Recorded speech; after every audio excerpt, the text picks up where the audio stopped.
기도하겠습니다.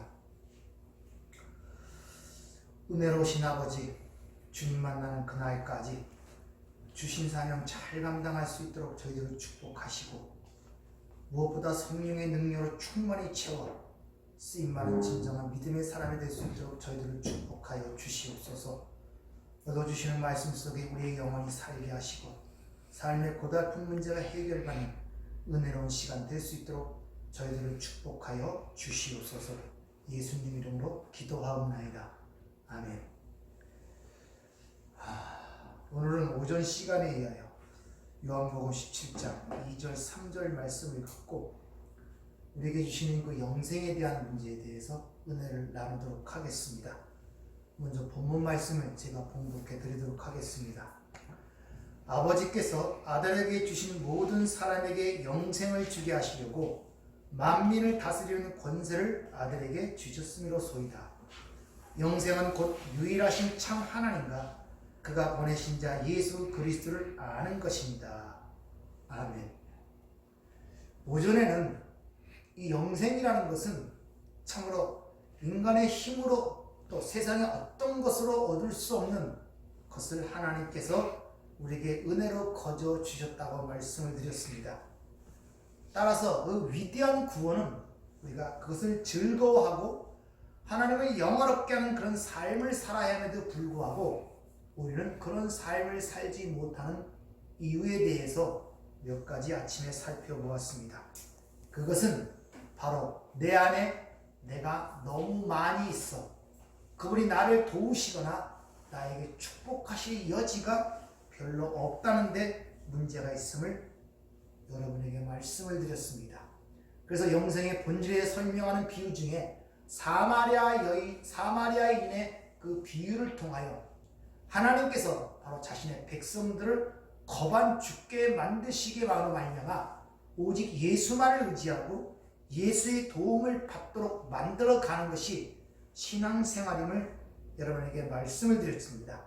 즉 아들 안에만 영생이 있기 때문에 오직 예수만 붙들라고 그렇게 하나님께서 우리의 삶을 인도하시기 때문에 세상의 힘의 원리를 부인하게 만들고 오직 하늘의 삶의 원리인 십자가만을 붙들라고 우리를 그렇게 거반 죽게 만드신다는 것을 여러분에게 말씀을 드렸습니다.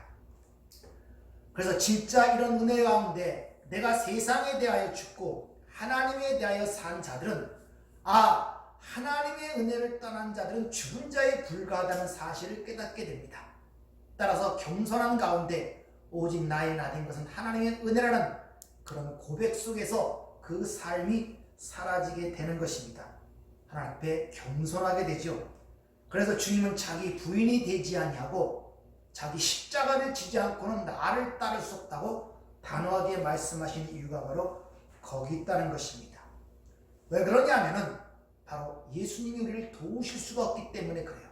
자, 마가복음 2장 17절에 보면 주님이 친히 말씀하시죠. 건강한 자에게는 의사가 쓸데없고 병든 자에게라 쓸데가 있느니라. 나는 의인을 부르러 온 것이 아니요 죄인을 부르러 왔다 이렇게 말씀하시죠. 어떤 자가 건강하고 어떤 자가 병든 자라는 사실을 가리키는 것이 아니라 하나님께서 당신의 선택한 백성들은 병자로 만들어 가신다는 거예요. 아니 병자를 됨을 깨닫게 한다는 것입니다. 따라서 여러분이 신앙생활을 통하여 내가 병든 자이구나 내가 죄인이구나를 깨달아 가는 것이 하나님의 은혜라는 것입니다. 바로 그런 자가 예수의 도움을 받을 수 있고 예수를 붙들 수 있기 때문에 그러하다는 것입니다. 따라서 우리는 성경에 주는 하나님의 가르침 몇 가지를 분명히 이해하고 깨달을 필요가 있다는 것이죠. 첫 번째는 구원의 진수와 목적은 영생을 소유하는 데 있다는 사실을 여러분이 아셔야 됩니다. 그래서 그리스도인이 누구냐? 그리스도인은 바로 영생을 소유한 자라는 사실을 여러분이 명확하게 인식하길 바랍니다. 대부분 많은 사람들이 그리스도인이라는 선한 행위의 차원에서 생각하는 분들이 참으로 많습니다. 또한 어떤 교회 집단에 속한 교회에 다닌다든지 내가 기독교 집안에서 태어났다든지 아니면 기독교 국가에서 태어났다든지 내가 세례를 받았다든지 이런 면으로 그리스도인들을 생각하는 경우가 많다는 것이죠. 그러나 성경은 그리스도인은 영생을 소유한 자를 그리스도인이라고 얘기하고 있음을 여러분이 잊지 마시길 바랍니다. 그래서 로마서 8장에 보면은 뭐라고 얘기합니까? 그리스도의 영이 없는 자는 그리스도의 사람이 아니다, 이렇게 단호하게 얘기하고 있어요. 인간 어떤 행위와 선행의 차이가 아니라 그 사람의 신분과 위치의 차이가 아니라 그리스도의 영, 성령, 즉 생명, 영생을 소유하지 못한 자는 그리스도의 아니라고 성경은 우리에게 일러주고 있다는 사실을 여러분이 아셔야 됩니다. 오늘 본문 말씀 2절을 보면 만물을 다스리는 권세를 주신 이유가 죄 사함을 주려고 주셨다고 얘기하지 아니하고 영생을 주게 하려고 그 권세를 주셨다고 말하고 있다는데 여러분이 유념을 하셔야 된다는 것이죠. 역시 요한복음 3장 16절도 오전에 말씀드린 것처럼 하나님이 그 독생자를 주신 이유는 영생을 얻게 하려고 주셨다고 분명히 선언하고 있다는 것을 우리가 알 수가 있는 것입니다. 따라서 죄사함을 받았다는 것도 그 죄사함을 받은 사람이 그리스도인이라고 생각하는 것도 어떻게 보면 좀 불완전한 것입니다. 하나님께서는 반드시 우리에게 그 아들을 통하여 영생을 주시겠다고 말씀하시고 주셨다고 성경은 선언하고 있기 때문에 그런 것입니다. 두 번째는 우리 인간이 이 생명을 우리가 소유하고 있지 못하다는 것입니다. 왜? 인간은 본질상 진노의 자녀라고 성경은 선언하고 있기 때문에 그런 것입니다. 그래서 아버지께서 아들에게 주신 자에게 영생을 주게 하시려고 여기서 주다고 번역된 디돔이라는 단어는 선물의 의미에서 준다는 의미입니다. 어떤 대가나 보상과 삭세의 의미에서 어떤 걸 주는 것이 아니라 즉 선물의 의미에서 은혜로 거저주는 그럴 때 쓰는 단어가 이 디돔이라는 단어가 거기에 쓰이고 있다는 것입니다. 즉 선물이 아니고는 우리가 이 생명을 갖지 못한다는 것을 우리가 먼저 알아야 됩니다. 즉 생명은 우리가 받는 것이지 우리 안에서 자생적으로 만들어내거나 날 수 있는 것이 아님을 성경은 우리에게 가르쳐주고 있습니다. 그래서 우리가 구원받기 전에 그 실존, 우리의 실존의 모습을 에베소 2장 3절은 이렇게 표현하고 있죠. 허물과 죄로 죽었던 너희, 이렇게 얘기하면서 그렇게 허물과 죄로 죽었던 너희, 그때의 너희 삶이 어땠느냐? 그 가운데 행하여 이 세상 풍조를 따르고 공중 권세자분들을 따랐으니 곧 지금 불순종 아들들 가운데서 역사는 영이나 전에는 우리도 다 그 가운데서 우리 육체의 욕심을 따라 지내며 육체와 마음이 원하는 것을 하여 다른 이들과 같이 본질상 진노의 자녀였더니, 이렇게 얘기해요. 본질상 진노의 자녀, 즉 이 땅에서 그 사람이 태어나서 그 사람의 됨됨이나 어떤 행위나 업적이나 공적과는 아무런 상관이 없다는 것입니다. 왜? 본질상 진노의 자녀이기 때문에 그래요. 여러분이 잘 아시는 다윗 왕이 왕으로 등극하기 전에 큰 여러 가지 실수도 있지만 큰 범죄를 저지르죠. 여러분이 잘 아시는 우리아와 밧세바의 사건입니다. 그 우리아와 밧세바의 사건을 통하여 이 다윗이 그 후에 고백하는 시가 시편 51편에 기록되어 있는데 거기서 많은 것을 깨닫고 이렇게 고백을 합니다. 내가 죄악 중에 출생하였으며 어머니가 죄 중에 나를 잉태하였나이다. 우리는 본질적으로 태생적으로 날 때부터 하나님의 진노 아래 저주 아래 태어나고 죄인의 신분을 갖고 태어난다는 것입니다. 이것이 바로 인간이 행복할 수 없는 이유가 바로 거기 있는 것입니다. 날 때부터 곁길로 갔다고 시편 58편 3절은 그렇게 이야기를 하고 있죠. 자, 그러면 인간이 왜 그렇게 날 때부터 하나님의 진노와 저주 아래 태어날 수밖에 없는가 라는 그 이야기에 대하여 바로 창세기 1장부터 3장까지의 그 내용을 이해하지 못하면 그것을 우리가 이해하지를 못합니다. 바로 이 세상에 일어나는 모든 일들, 그게 어떤 일든지 이 역사 속에 일어나는 일뿐만 아니라 우리 개인적 삶 속에 일어나는 모든 일들의 근본적 원인을 이해하고 깨달으려면 창세기 1장부터 3장까지의 내용을 우리가 이해를 해야 됩니다.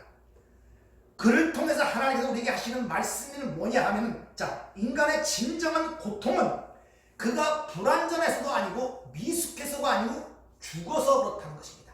죽었다고 얘기하죠.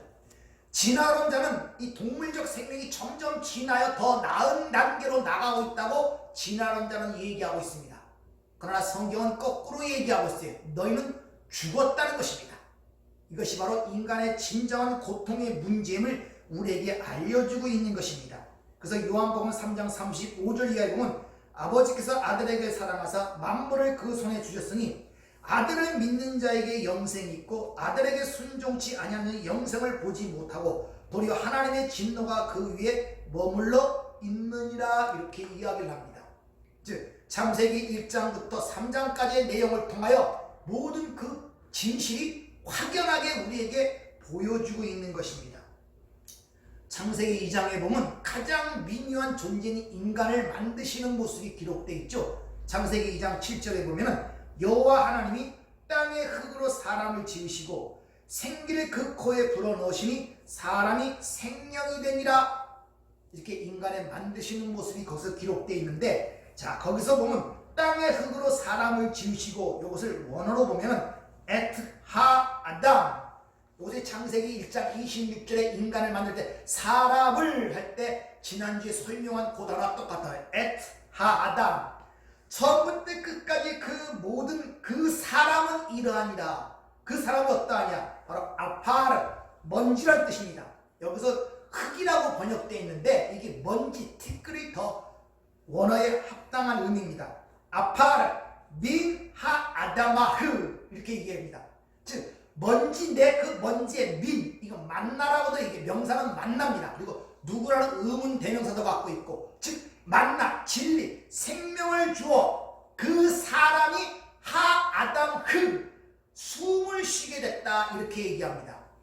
근데 히브리 문법에서 보면은 하 아담이라는 그 단어 뒤에 해라는 이 단어가 붙으면 남성 명사가 여성 명사로 변화가 돼 교회를 얘기하는 거예요.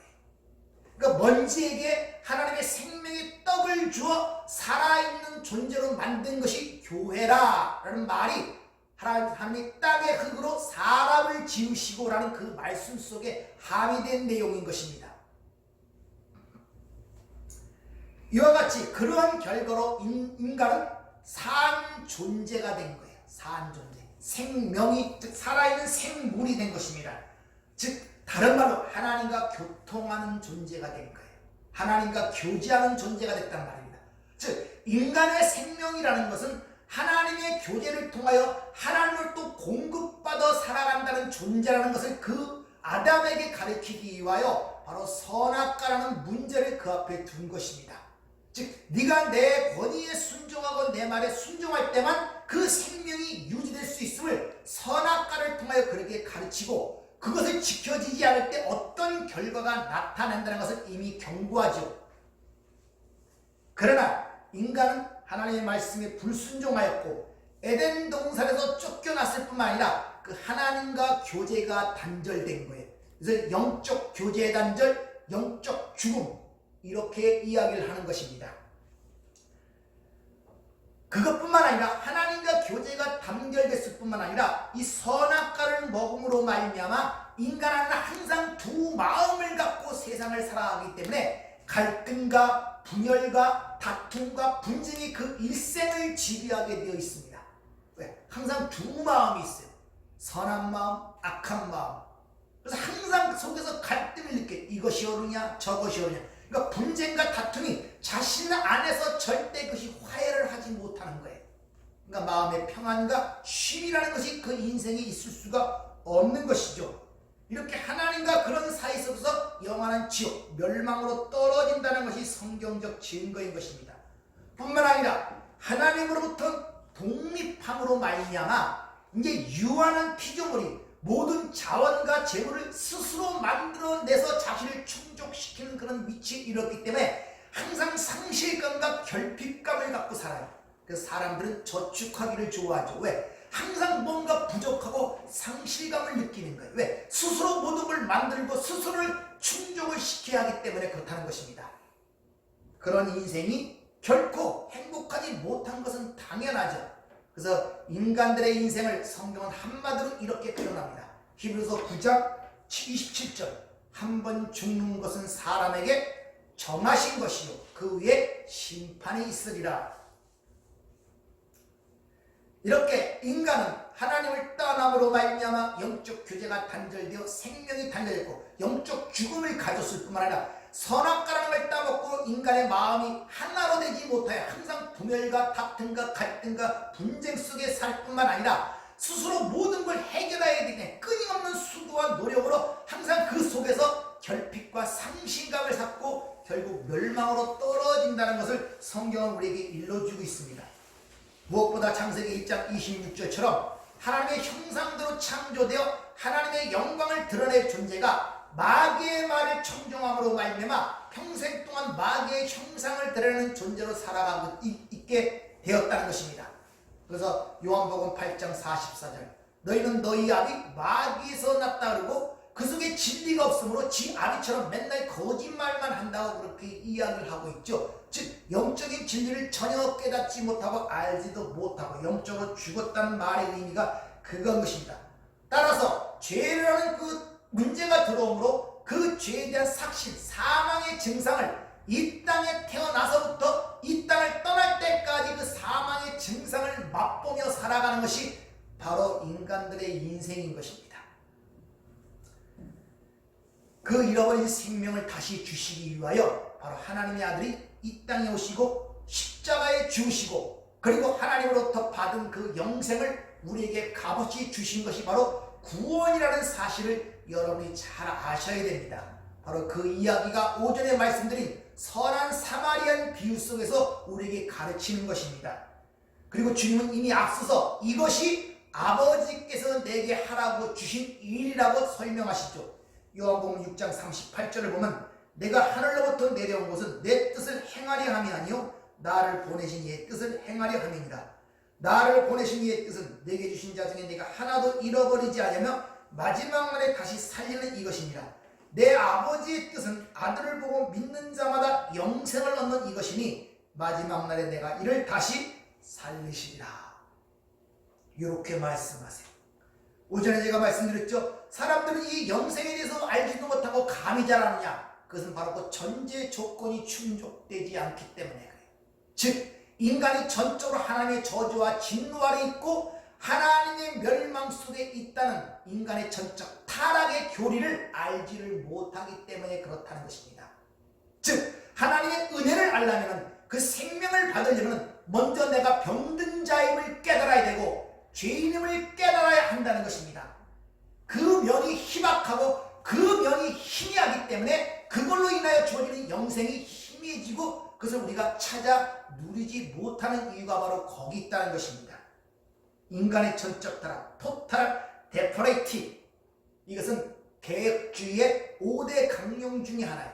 언젠가 말씀드렸죠. 우리는 성경을 보는 시각을 5가지 시각으로 봐야 하는데 전적 타락, 무조건적 선택, unconditional election, 그리고 제한적 속죄, limited atonement, 그리고 불강력적 내, restored of grace, 그리고 성도의 견인, 이 5가지의 시각으로 성경을 봐야 우리가 제대로 하나님의 은혜와 사랑을 깨달을 수 있다는 것을 여러분이 잘 인식을 하셔야 됩니다.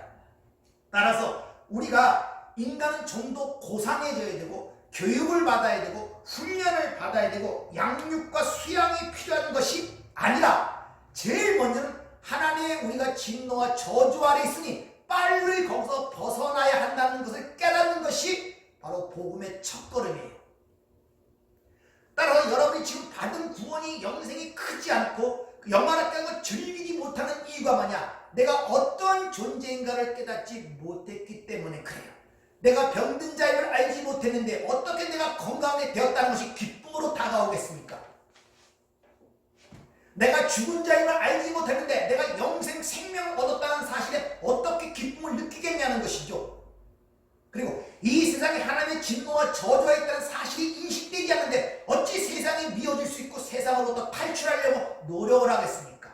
쉬운 말로 내가 사는 곳이 불구덩이라는 사실을 깨닫지 못하는데 어찌 그것을 나오려고 부단히 애를 쓰고 하나님의 도우심을 구하겠냐는 것이죠. 여러분의 시각이 지금 살아가면서 이 세상에 하나님의 진노와 저주 아래 있다는 것이 더욱더 분명히 가야 하나님에 대한 발걸음이 더 빨라질 수 있고 올바를 수 있다는 것을 여러분이 아셔야 됩니다. 그래서 영생에 대한 관심이 없고 영생이 무엇인가 불분명한 것은 내가 죽었다는 사실, 이 모든 세상에 하나님의 진노가 저어져 있다는 사실이 명확치 않기 때문에 그래요. 인간은 어느 누구도 자기 행위와 공로와 선행을 내들어도 이사야 선지자의 말씀에 의하면 다 더러운 농막, 걸레와 같다고 성경은 얘기하고 있어요. 그리고 고린도 15장에는 흙에 속한 자는 저 흙에 속한 자와 같다는, 흙으로 난 자, 혈통으로나 육정으로나 사람의 뜻을 한 자, 아담의 혈통을 따른 모든 자는 아무리 날고 겨도 흙에 속한 자예요. 그런 자는 하나님의 것을 받을 수 없다고 고린도서 15장은 우리에게 확실히 이야기해 주고 있습니다. 그래서 니고데모에게 단호하게 얘기하죠. 다시 태어나지 않으면, 거듭나지 아니하면 절대 하나님 나라를 볼 수도 들어갈 수도 없다. 그래서 하나님의 백성들은 이 땅에서 된 것이 아니라 바로 혈통으로 나지 아니하고 육적으로 나지 아니하고 사람의 뜻으로 나지 아니하고 하나님께로 난 자만이 하나님의 백성이며 예수를 믿고 영생을 얻는다고 요한복음 1장에서 분명히 우리에게 설명해 주고 있는 것입니다. 이와 같이 생명은 하나님의 은혜로 우리에게 주어진다는 사실을 아셔야 돼요. 그래서 성경은 은혜를 그렇게 강조하고 최후의 심판을 상징하는 노아의 홍수도 그러나 노아는 여호와께 은혜를 입었다라는 말로서 노아의 구원의 시초를 그렇게 시작하는 것을 여러분이 유념해 보시길 바랍니다. 그 영원한 생명이 바로 그 보내신 아들 안에 있다고 성경은 이야기하고 있습니다. 몇 구절 제가 말씀을 드리죠. 요한복음 1장 2절에 보면 그가 태초에 하나님과 함께 계셨고 만물이 그로 말미암아 지은 바 되었을 때 지은 것이 하나도 그가 없이 된 것이 없느니라. 그 안에 생명이 있었으니 이 생명은 사람들의 빛이라. 요한에서 1장 2절 이 생명이 나타나신 바 된지라. 이 영원한 생명을 우리가 보았고 또 증언하여 너희에게 전하노니 이는 아버지와 함께 계시다가 우리에게 나타나신 바 된 이시니라. 또 요한일서 5장 11절 12절을 보면 또 증거는 이것이니 하나님이 우리에게 영생을 주신 것과 이 생명이 그 아들 안에 있는 그것이니라. 아들이 있는 자에게는 생명이 있고 하나님의 아들이 없는 자에게는 생명이 없느니라. 확실하게 우리에게 이 얘기를 해줘. 따라서 예수 그리스도는 생명이란 말입니다. 그 생명이 우리 안에 들어와버린 거예요. 그래서 그리스도의 영, 성령으로 우리 안에 내주하시면서 함께 거하시면서 지금 이 길을 걷고 있다는 것을 여러분이 믿으시길 바랍니다. 따라서 이 세상에서 영생을 주실 수 있는 분은 예수밖에 없습니다. 그래서 오늘 본문 2절에 보면 만민을 다스리는 권세를 주신 이유가 그 영생을 주게 하시려고. 그래서 오순절 이후에 그 사도들이 뭐라고 외칩니까? 다른 이로서는 구원을 얻을 수 없나니 천하인간의 구원을 얻을 만한 다른 이름을 우리에게 주신 일이 없습니다. 단호하게 그렇게 외치는 모습이 사도행전에 기록이 된 것입니다. 따라서 그리스도인인가 비그리스도인인가의 차이는 영생을 가졌냐 갖지 않았냐의 차이고 하나님께로부터 났느냐 흙으로부터 났느냐의 차이인 것입니다. 본질적인 차이란 말입니다. 어떤 외양이나 그런 것들이 아니라. 그래서 요한복음 5장 24절에 보면은 내가 진실로 진실로 너에게 이르노니 내 말을 듣고 또 나 보내신 이를 믿는 자는 영생을 얻었고 심판에 이르지 아니하나니 사망에서 생명으로 옮겼느니라. 여기 받았다는 나이가 에케이라는 단어가 쓰이는데 이 에코의 현재 능동태입니다. 현재 그 영생을 소유하고 있다는 거예요. 지금 그 영생의 삶을 살고 있다는 것입니다. 장차 얻을 것이 아니라 지금 살고 있다는 것입니다. 그 삶이 어떻게 드러납니까? 하나님이 거반 죽게 만드시는 거예요. 아시겠습니까? 나를 없애고 있단 말입니다. 그 영원한 생명을 가진다는 삶의 특징이란 말입니다. 그것이 자기 부인, 자기 십자가라고 이렇게 이야기를 하고 있는 것입니다. 그러니까 이 영생의 삶이 어떻게 나타나고 어떻게 사는가 현재에 대해서는 지난주에 오후에 설교한 제가 올린 동영상 설교나 제 블로그를 잘 몇 번 보시면 이해를 하실 것입니다. 그리고 옮겼이라는 이 단어도 메타바비켄이라는 이 단어가 쓰이는데 메타바이너의 완료 능동태, 이미 옮겨졌다, 완료된 상태라는 것이죠. 이 단어는 메타라는 이 함께라는 전치사와 바이노, 걷다 가다라는 동사의 합성입니다. 메타바이노, 즉 이미 함께 거리고 있다는 거예요. 이것이 바로 메타노에오, 함께 하나님과 함께 걷는 것, 하나님과 함께 생각하는 것. 즉 여러분은 지금 하나님과 함께 하나님이 만드신 세상을 함께 돌아보며 때가 되면 본향으로 회개하는 것이 바로 우리 신앙생활이란 말이에요.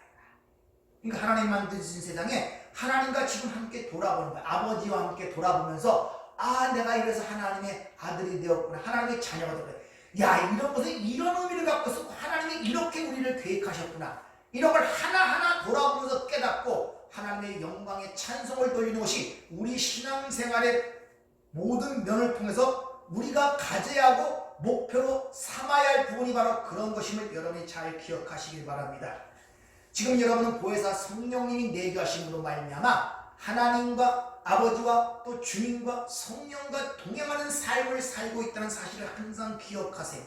그리고 그 동행하는 그곳이 그 어디나 하나님 나라는 사실을 기억하시길 바랍니다. 찬송가 430장도 이런 가사가 있죠. 주와 같이 길 가는 것 즐거운 일 아닌가, 우리 주님 걸어가신 발자취를 받겠네. 어린아와 같은 우리 미련하고 약하나 주의 손에 이끌려 생명길로 가겠네. 꽃이 피는 들판이나 험한 골짜기라도 주가 인도하는 대로 주와 같이 가겠네. 한 걸음 한 걸음 주 예수와 함께 날마다 우리 걸어가리. 여러분, 이제 한 주간이 시작되는 가운데 있습니다. 물론 2020년도 가는 가운데 있지만 이 한 주간 동안에 하나님과 동행하는 가운데 하나님이 만드신 세상 속에서 하나님의 허락하신 여러분의 삶 속에서 여러분 하나님의 은혜와 사랑을 체험하는 한 주간이 되기를 주의 이름으로 축원합니다. 기도하겠습니다. 은혜롭고 자비로우신 주님, 많은 것들을 주셨지만 우리가 많은 것들을 잃어버리고 누리지 못하는 저희들의 어리석음을 고백합니다. 하나님, 우리를 많은 것들을 누리도록 하기 위해서 때로는 아픔으로, 때로는 고통으로, 고난으로, 환난으로 그것을 훈련시켜 가는 줄 믿습니다. 그 가운데서 절망하고 낭망하는 것이 아니라 오히려 기뻐하고 하나님의 은혜를 찬송할 수 있는 성숙한 믿음의 사람이 될 수 있도록 저희들을 축복하여 주시옵소서. 예수님 이름으로 기도하옵나이다. 아멘.